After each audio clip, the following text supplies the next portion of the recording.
Hello hello dear students. अभी हम कर रहे हैं आर.एस. अग्रवाल जी की 9th क्लास मैथ की बुक है। एक्सरसाइज है 7C।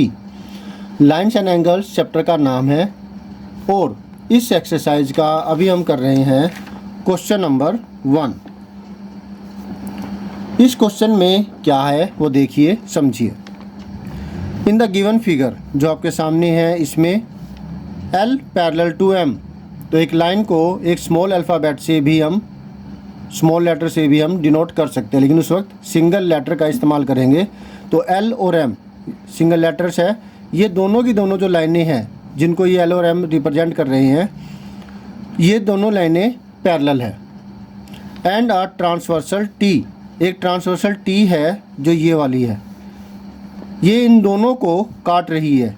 ये वाला पॉइंट है और ये वाला पॉइंट है इन पॉइंटों के ऊपर, ठीक है।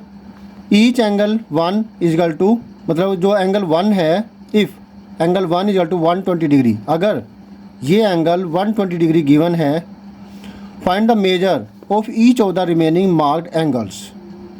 तो फिर आपको बाकी के जितने भी मार्क किए हुए हैं उन एंगल्स की मेजरमेंट आपको पता करनी है।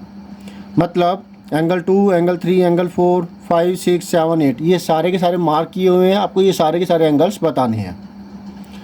क्लियर है? तो लाइन्स की प्रॉपर्टी जो है वो हम इस्तेमाल करेंगे और सॉल्यूशन इसका निकाल देंगे। तो देखिए, समझिए सॉल्यूशन।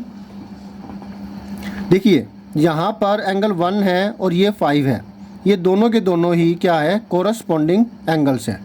इसी प्रकार से यहाँ पर 4 पेयर बन रहे हैं, 1, 5, 4, 8, 2 और कितना, 2 और 6, 3 एंड 4।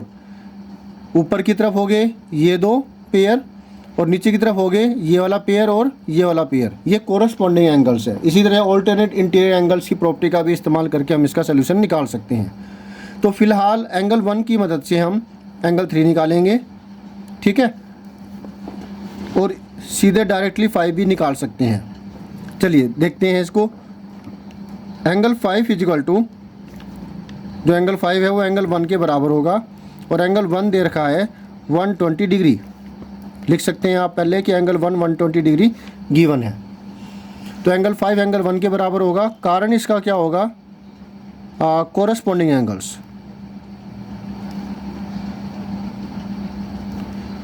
Corresponding angles. अगर एक एग्जांपल और मैं आपको दूं, तो जैसे मैंने ये लाइन ड्रॉ कर दी और इस तरीके से मैंने ड्रॉ किया, तो जो ये वाला जो एंगल है वो इसके बराबर होगा, वैसे ही ये दोनों बराबर है। क्लियर है?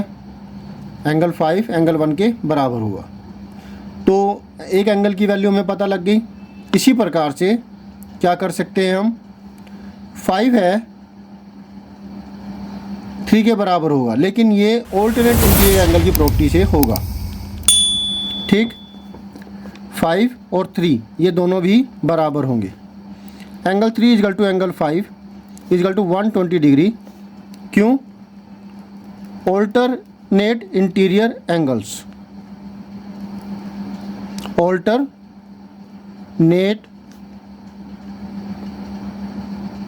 Interior angles. क्लियर है? तो ये ए आई ए से ये दोनों के दोनों बराबर हो गए। अब वर्टिकल अपोजिट एंगल की प्रॉपर्टी का इस्तेमाल करते हैं कि वो उससे क्या होगा, 5 है वो 7 के बराबर होगा। क्लियर है ना? अभी हमें 5 मिल गया, 5 और 7 ये दोनों भी बराबर हो गए। हम इसको भी कर सकते हैं, मतलब हम इसको कई तरीके से कर सकते हैं, ठीक है। तो क्या करें, अभी हमने ये निकाल लिया, ये तो दे रखा था, हमने ये निकाल लिया, हमने ये निकाल लिया। अब हम क्या करेंगे, ये वाला एंगल जो है लीनियर पेयर से निकालते हैं। Angle 2 plus angle 3 is equal to 180 degree, कारण लीनियर पेयर। तो इस वजह से क्या होगा, एंगल 2 एंगल 3 की वैल्यू तो हमने 120 डिग्री निकाली है,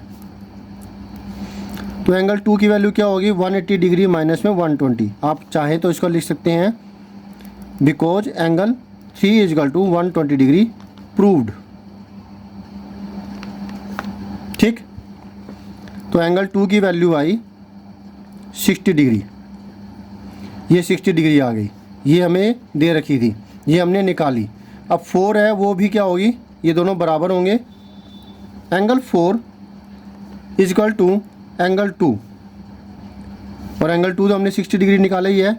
कारण इसका होगा वर्टिकल अपोजिट एंगल। ठीक है, फुल फॉर्म इसकी आप लिख सकते हैं वर्टिकली अपोजिट एंगल्स।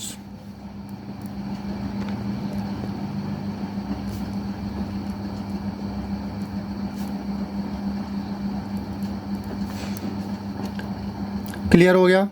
ये चारों एंगल्स हमने निकाल लिए, ये और ये। अब 2 और 6 दोनों बराबर होंगे।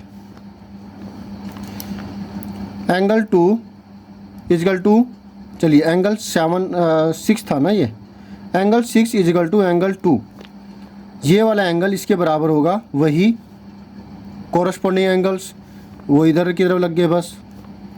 ठीक है, इज इक्वल टू, और एंगल 2 की वैल्यू भी निकाली 60 डिग्री। कोरस्पॉन्डिंग एंगल्स, मैं CA लिख रहा हूँ सिर्फ, ये वाली चीज़ आप लिख दीजिएगा। क्लियर हो गया। 7 है वो 3 के बराबर होगा, ये हमने निकाला था नहीं, तो चलिए एंगल 7 इजकल टू एंगल 3 होगा, और एंगल 3 की वैल्यू हमने निकाली वो थी 120, तो ये भी कोरस्पॉन्डिंग एंगल से मैंने निकाल दिया। ये हो गया, ये हो गया। एंगल 8 किसके बराबर होगा, एंगल 4, ये दोनों एंगल्स रह गए अभी, 4 एंड देखो 4 तो निकला हुआ है, एंगल 4 एंगल 2 के बराबर है, तो एंगल 4 एंगल 8 के बराबर होगा, ये भी कोरस्पॉन्डिंग एंगल से ही हम निकाल देते हैं। Angle 8 is equal to angle 4 is equal to 60 degree CA, corresponding angles.